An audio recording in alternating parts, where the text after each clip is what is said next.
ನಮಸ್ಕಾರ ಸ್ನೇಹಿತರೆ. ಇವತ್ತು ಜಾಗತೀಕರಣ ಎನ್ನುವ ವಿಚಾರದ ಕುರಿತು ಮಾತಾಡೋಣ.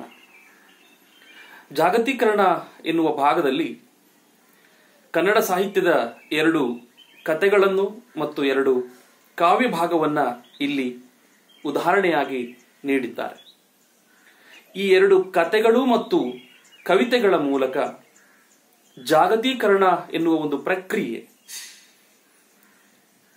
ಮೂರನೆಯ ರಾಷ್ಟ್ರಗಳಾದ ಭಾರತದಂತಹ ರಾಷ್ಟ್ರಗಳ ಮೇಲೆ ಏನೆಲ್ಲ ಪರಿಣಾಮವನ್ನು ಬೀರಿದೆ, ಅದು ಉಂಟು ಮಾಡಿರುವ ತಲ್ಲಣಗಳೇನು, ತಾಕಲಾಟಗಳೇನು, ಅದು ಸಂಸ್ಕೃತಿಯನ್ನ, ಮನುಷ್ಯತ್ವವನ್ನ ಹೇಗೆ ನಾಶ ಮಾಡ್ತಾ ಮಾಡ್ತಾ ಮಾಡ್ತಾ ಹೋಗ್ತಾ ಇದೆ ಅನ್ನುವ ಸೂಕ್ಷ್ಮ ವಿವರಗಳನ್ನ ಈ ಭಾಗದಲ್ಲಿ ನಾವು ಅಧ್ಯಯನ ಮಾಡ್ತಾ ಹೋಗಬೇಕಾಗಿದೆ. ಪ್ರಿಯ ವಿದ್ಯಾರ್ಥಿಗಳೇ, ಜಾಗತೀಕರಣ ಇಡೀ ಜಗತ್ತನ್ನ ಹತ್ತಿರಕ್ಕೆ ತಂದಿದೆ ನಿಜ. ಹಾಗೆ ಇಡೀ ಜಗತ್ತಿನ ಭೂಪ್ರದೇಶವನ್ನ ತನ್ನ ವ್ಯಾಪಾರಕ್ಕಾಗಿ ಹತ್ತಿರ ತಂದಿರುವ ಜಾಗತೀಕರಣ ಮನುಷ್ಯ ಸಂಬಂಧಗಳನ್ನ, ಮಾನವೀಯತೆಯನ್ನ ಹಾಗೂ ಇಡೀ ಭಾವನಾತ್ಮಕವಾದಂತಹ ಬದುಕನ್ನ ಹೀಗೆ ಛಿದ್ರಗೊಳಿಸ್ತಾ ಹೋಗಿದೆ ಎನ್ನುವ ಒಂದು ದುರಂತವನ್ನು ನಾವು ಗಮನಿಸಬೇಕಾಗುತ್ತೆ. ಸಾಹಿತ್ಯ ಅಂದ್ರೆ ಸಮಕಾಲೀನವಾದಂತಹ ಬದುಕನ್ನ ವಿಶ್ಲೇಷಣೆ ಮಾಡುವ, ತರ್ಕಿಸುವ, ವಿಮರ್ಶಿಸುವ, ಪ್ರತಿಕ್ರಿಯಿಸುವ ಎಲ್ಲ ಸಾಧ್ಯತೆಗಳನ್ನು ಕಟ್ಟಿಕೊಡ್ತಾ ಹೋಗುತ್ತೆ. ಆ ನಿಟ್ಟಿನಲ್ಲಿ ಗ್ಯಾಟ್ ಒಪ್ಪಂದದ ನಂತರ ಭಾರತಕ್ಕೆ ಪ್ರವೇಶ ಪಡೆದ ಅಂತಾರಾಷ್ಟ್ರೀಯ ಬಹುರಾಷ್ಟ್ರೀಯ ಕಂಪನಿಗಳು ಇಲ್ಲಿನ ಕೃಷಿ ಕ್ಷೇತ್ರದ ಮೇಲೆ ಯಾವ ರೀತಿಯ ದಬ್ಬಾಳಿಕೆಯನ್ನ, ಶೋಷಣೆಯನ್ನ ಮಾಡ್ತಾ ಹೋಗ್ತಾ ಇದೆ ಎನ್ನುವುದನ್ನ ಬಹಳ ಚೆನ್ನಾಗಿ ಸೆರೆ ಹಿಡಿಯುವ ಒಂದು ಕತೆ ಇವತ್ತಿನ ಈ ಚರ್ಚೆಗೆ ಎತ್ಕೊಳ್ಳೋಣ. ಕತೆ ಬುದ್ಧ ಗಂಟೆಯ ಸದ್ದು. ಬುದ್ಧ ಗಂಟೆಯ ಸದ್ದು ಎನ್ನುವ ಕತೆ ಬರೆದವರು ಮಹಾಂತೇಶ ನವಲ್ಕಲ್ ಅಂತ. ಬಹಳ ಸೂಕ್ಷ್ಮ ಸಂವೇದನೆಯ ಯುವ ಕತೆಗಾರರಾದಂತಹ ಮಹಾಂತೇಶ್ ನವಲ್ಕಲ್ ಅವರು ರಾಯಚೂರು ಜಿಲ್ಲೆಯ ಮಾನ್ವಿ ತಾಲೂಕಿನ ನವಲ್ಕಲ್ನವರು. ಕೃಷಿ ಪದವೀಧರರಾದ ಇವರು ಪ್ರಜಾವಾಣಿ ದೀಪಾವಳಿ ಕಥಾ ಸ್ಪರ್ಧೆಯಲ್ಲಿ ಈ ಕತೆಗೆ ಮೊದಲ ಬಹುಮಾನವನ್ನು ಪಡ್ಕೊಳ್ತಾರೆ. ಈ ತಲೆಮಾರಿನ ಬಹಳ ಗಂಭೀರ ಬರಹಗಾರರಾಗಿರುವ ಮಹಾಂತೇಶ್ ನವಲ್ಕಲ್ ಅವರ ಕಥೆಯೇ ಈ ಬುದ್ಧ ಗಂಟೆಯ ಸದ್ದು.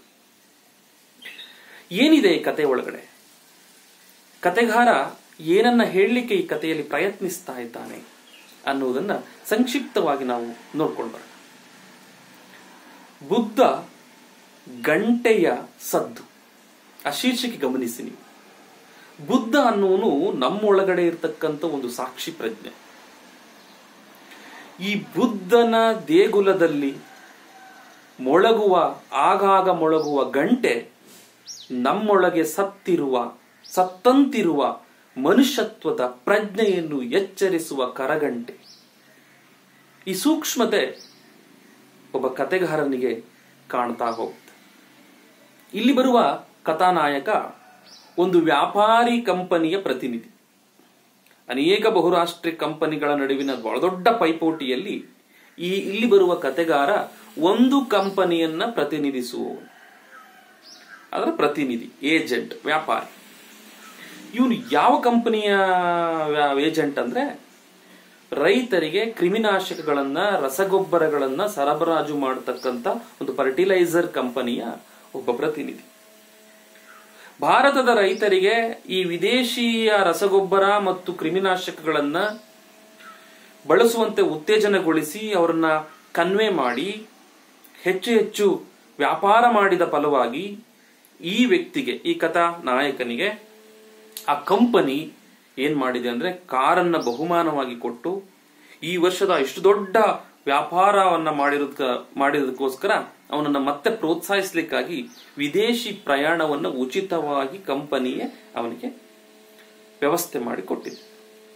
ಆದ್ದರಿಂದ ಅವನು ಈ ತರ ರೈತರಿಗೆ ಕ್ರಿಮಿನಾಶಕಗಳನ್ನ ಹೆಚ್ಚು ವ್ಯಾಪಾರ ಮಾಡಿ ಆ ಮೂಲಕ ಕಂಪನಿಯಲ್ಲಿ ಕ್ರೆಡಿಟ್ ಪಡೆದಿರ್ತಕ್ಕಂಥ ಇವನು ಮತ್ತು ಇವನಂತಹ ಯುವ ವ್ಯಾಪಾರಿಗಳನ್ನ, ಪ್ರತಿನಿಧಿಗಳನ್ನ, ಭಾರತೀಯ ವಿದ್ಯಾವಂತರನ್ನ ಬ್ಯಾಂಕಾಂಗ್ ಅಂದ್ರೆ ಥಾಯ್ಲ್ಯಾಂಡಿಗೆ ಒಂದು ಪ್ರವಾಸ ಮಾಡಲಿಕ್ಕೆ ಕರ್ಕೊಬಂದಿದೆ. ಇಲ್ಲಿಯ ಪ್ರವಾಸ ಏನು ಅಂದ್ರೆ ಎಂಜಾಯ್ ಮಾಡುವಂಥದ್ದು.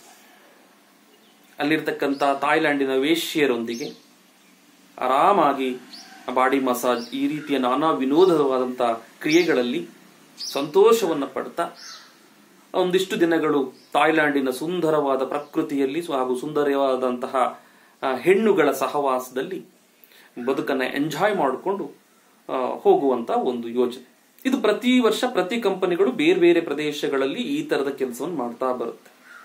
ಇದರ ಹಿಂದಿನ ಕರಾಮತ್ತು ಏನು? ಪ್ರತಿನಿಧಿಗಳ ನಡುವೆ ಹೇಗಾದರೂ ಮಾಡಿ ಹೆಚ್ಚು ಹೆಚ್ಚು ಪ್ರಾಡಕ್ಟ್ಗಳನ್ನ ವ್ಯಾಪಾರ ಆಗಬೇಕು, ಆ ವ್ಯಾಪಾರದಿಂದ ಕಂಪನಿಗಳು ಲಾಭ ಪಡಿಬೇಕು, ಜಗತ್ತಿನ GDPಯ ಪೈಪೋಟಿಯಲ್ಲಿ ಕಂಪನಿಗಳು ಅತಿ ಹೆಚ್ಚು ಲಾಭವನ್ನ ಗಳಿಸಬೇಕು. ಇದೆಲ್ಲ ಇದರ ಒಳಸುಳಿಗಳು, ಒಳತಂತ್ರಗಳು.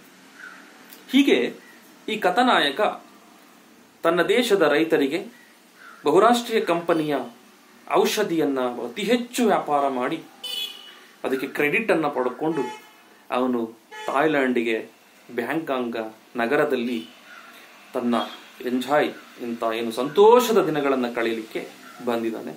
ಅವನಿಗೆ ತಾತ್ಕಾಲಿಕ ಸಂಗಾತಿಯಾಗಿ ಬ್ಯಾಂಕಾಂಗ್ನ ವೇಶ್ಯೆಯಾಗಿ ಬದುಕನ್ನ ನಿರ್ವಹಿಸ್ತಕ್ಕಂಥ ಆನ್ ಗಾಂಗ್ ಎನ್ನುವಳನ್ನ ಅವನ ಜೊತೆ ಕೊಟ್ಟಿದ್ದಾರೆ.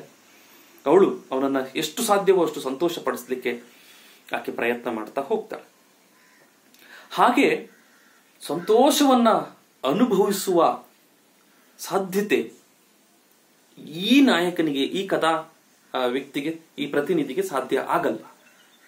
ಯಾಕೆ ಅಂದ್ರೆ ಆ ಬ್ಯಾಂಕಾಂಗ್ ನಗರದಲ್ಲಿರ್ತಕ್ಕಂಥ ಬುದ್ಧ, ಆ ಬುದ್ಧನ ದೇಗುಲ, ಆ ದೇಗುಲದಿಂದ ಆಗಾಗ ಕೇಳಿ ಬರುವ ಗಂಟೆಯ ಸದ್ದು ಇವನಿಗೆ ಕಿವಿ ಬಿದ್ದ ಹಾಗೆ ಇವನ ಪಾಪ ಪ್ರಜ್ಞೆಯು ಎಚ್ಚರವಾಗ್ತಾ ಹೋಗುತ್ತೆ. ನೀನು ತಪ್ಪು ಮಾಡ್ತಾ ಇದ್ದೀಯ, ನೀನು ಯಾರ ಬೆವರಿನ ಹಣವನ್ನು ಯಾರಿಗೋ ಸುರಿದು ಅದರ ಸುಖವನ್ನ ನೀನು ಅನುಭವಿಸ್ತಾ ಇದ್ದೀಯ.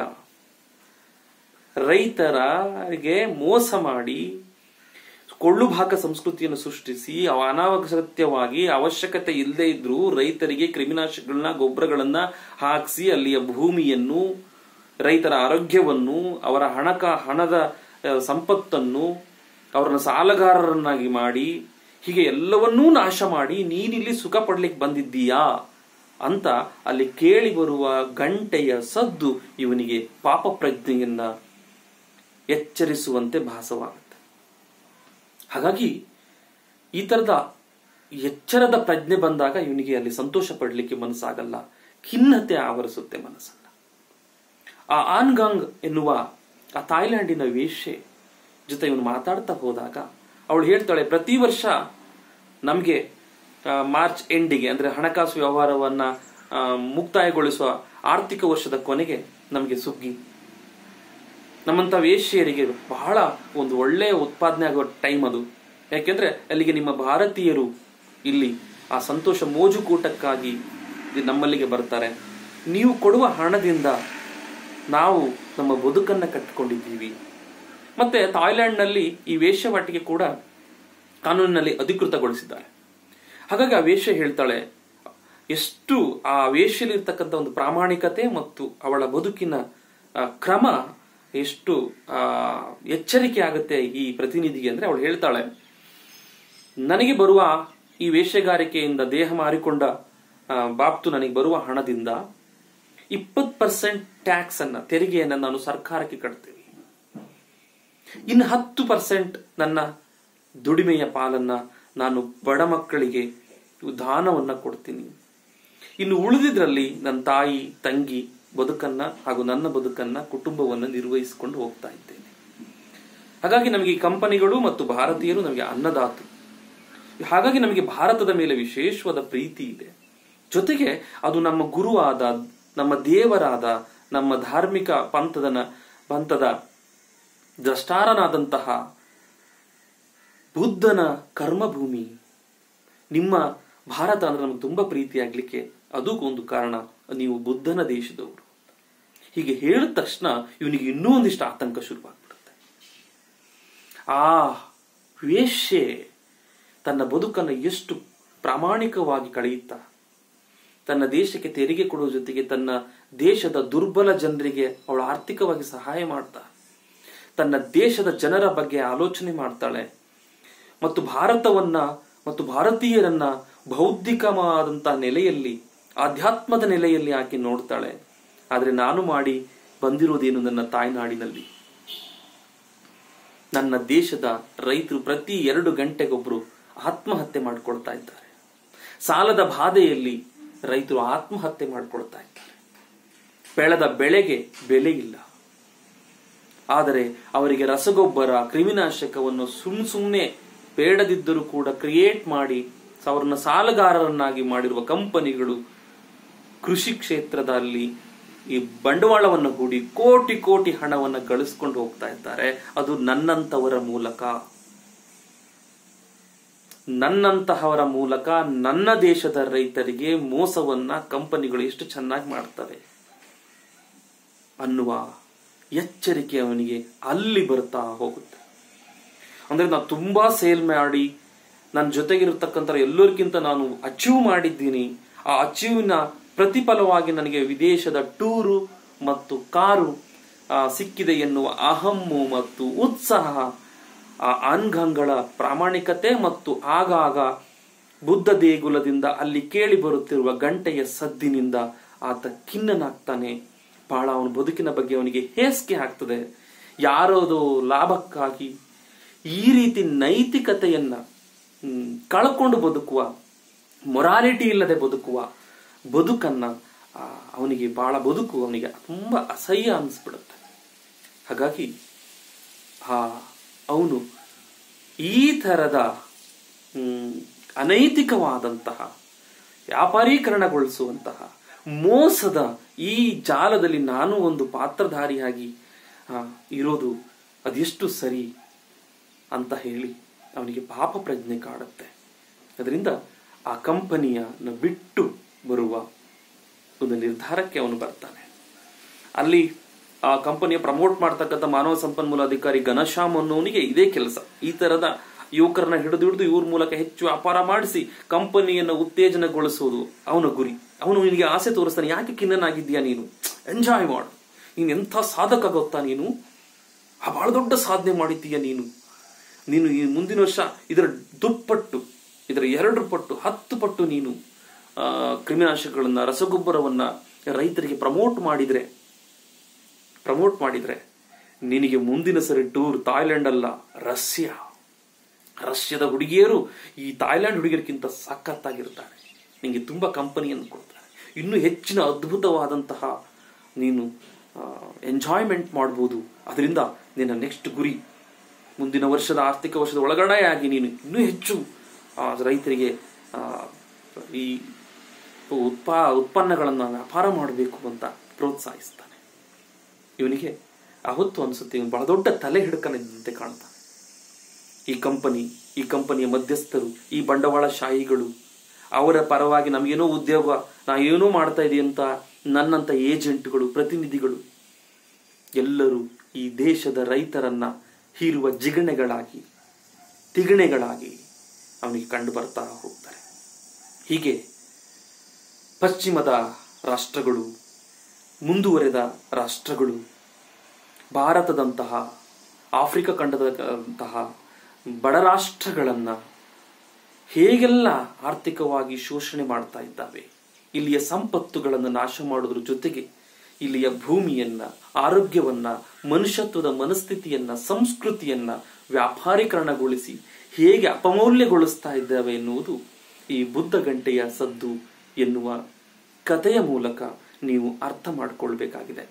ಇದು ಮತ್ತೆ ಮತ್ತೆ ನಮ್ಮನ್ನು ಚಿಂತನೆಗೆ ಹಚ್ಚುತ್ತಲೇ ಇವತ್ತಿನ ಎಲ್ಲ ಕ್ಷೇತ್ರದಲ್ಲೂ ತುಂಬಿಕೊಂಡಿರ್ತಕ್ಕಂಥ ವ್ಯಾಪಾರೀಕರಣ, ಬಹುರಾಷ್ಟ್ರೀಯ ಕಂಪನಿಗಳು, ಬಂಡವಾಳಶಾಹಿಗಳು ಮಾಡುವ ನಾನಾ ತಂತ್ರಗಳು ಹೇಗೆ ನಮ್ಮನ್ನ ಆವರಿಸಿಕೊಳ್ತಾ ಮುಂದೊಂದು ದಿನ ಭಾರತದಂತ ದೇಶ ಯಾವ ಹಂತಕ್ಕೆ ಹೋಗ್ಬೋದು, ನಮ್ಮೊಳಗಡೆ ಇರತಕ್ಕಂಥ ಮನುಷ್ಯತ್ವ, ಪ್ರಾಮಾಣಿಕತೆ, ಧರ್ಮ, ಸಂಸ್ಕೃತಿ, ಆಧ್ಯಾತ್ಮ ಏನು ಇವೆಲ್ಲವೂ ಯಾವ ಅಧೋಗತಿ ಹೋಗ್ಬಹುದು ಎನ್ನುವ ಚಿಂತನೆಯನ್ನ ಈ ಕಥೆಯ ಮೂಲಕ ನಾವು ಬೆಳೆಸ್ಕೊಳ್ತಾ ಹೋದ್ರೆ ಜಾಗತೀಕರಣಕ್ಕೆ ವಿರುದ್ಧವಾಗಿ ನಾವು ದೇಶೀಯ ಚಿಂತನೆಗಳನ್ನ, ಬಂಡವಾಳಶಾಹಿ ಕಂಪನಿಗಳ ಕುತಂತ್ರಗಳನ್ನ ಅರ್ಥ ಮಾಡಿಕೊಂಡು ಕೊಳ್ಳುಬಾಕ ಸಂಸ್ಕೃತಿಯಿಂದ ನಾವು ಹೊರಗಡೆ ಬಿಡುಗಡೆಯಾಗಿ ಸರಳ ಜೀವನವನ್ನ, ಈ ನೆಲದ ಬದುಕನ್ನ ಬದುಕುವ ಒಂದಿಷ್ಟು ದೇಶಪ್ರೇಮವನ್ನ, ದೇಶಭಕ್ತಿಯನ್ನ, ಈ ದೇಶದ ರೈತರ ಬಗ್ಗೆ, ಈ ದೇಶದ ಬಡವರ ಬಗ್ಗೆ ನಾವು ಕಾಳಜಿ ವಹಿಸುತ್ತಾ, ಹೇಗೋ ನಾನು ದುಡ್ಡು ಮಾಡಿ ನಾನೊಂದು ಲಕ್ಸುರಿ ಬದುಕನ್ನ ಬದುಕಬೇಕು ಎನ್ನುವ, ಕೋಟಿ ಕೋಟಿ ಹಣ ಗಳಿಸಬೇಕು ಅನ್ನುವ ಕಂಪನಿಯ ಕೆಲಸಗಾರನಾಗಿ, ಗುಲಾಮನಾಗಿ, ನನ್ನತನವನ್ನ ಮಾರಿಕೊಳ್ಳುವ ಆಮಿಷದ ಐಷಾರಾಮಿ ಬದುಕಿಗೆ ನಾವು ತೋಡಿಸ್ಕೊಳ್ಳದೆ ಸರಳ ಜೀವನದೊಂದಿಗೆ, ಉನ್ನತ ಚಿಂತನೆಗಳೊಂದಿಗೆ ನಾನು ಮಾಡುವ ಕೆಲಸ ಪ್ರಾಮಾಣಿಕವಾದ್ದೇ ಎನ್ನುವ ಒಂದು ಆಲೋಚನೆಯೊಂದಿಗೆ ಇವತ್ತಿನ ಯುವ ಜನತೆ ಆಲೋಚಿಸಬೇಕಾಗಿದೆ ಅನ್ನುವ ಎಚ್ಚರಿಕೆಯನ್ನ ಈ ಬುದ್ಧ ಗಂಟೆಯ ಸದ್ದು ಹೇಗೆ ಆ ಪ್ರತಿನಿಧಿಯ ಅಂತರಂಗವನ್ನು ಎಚ್ಚರಿಸುತ್ತೋ ಹಾಗೆ ಈ ಕತೆ ನಮ್ಮಗಳ ಅಂತರಂಗವನ್ನು ಎಚ್ಚರಿಸುವಂತಾಗಲಿ ಅಂತ ನಾನು ಆಶಿಸುತ್ತೇನೆ. ನಮಸ್ಕಾರ.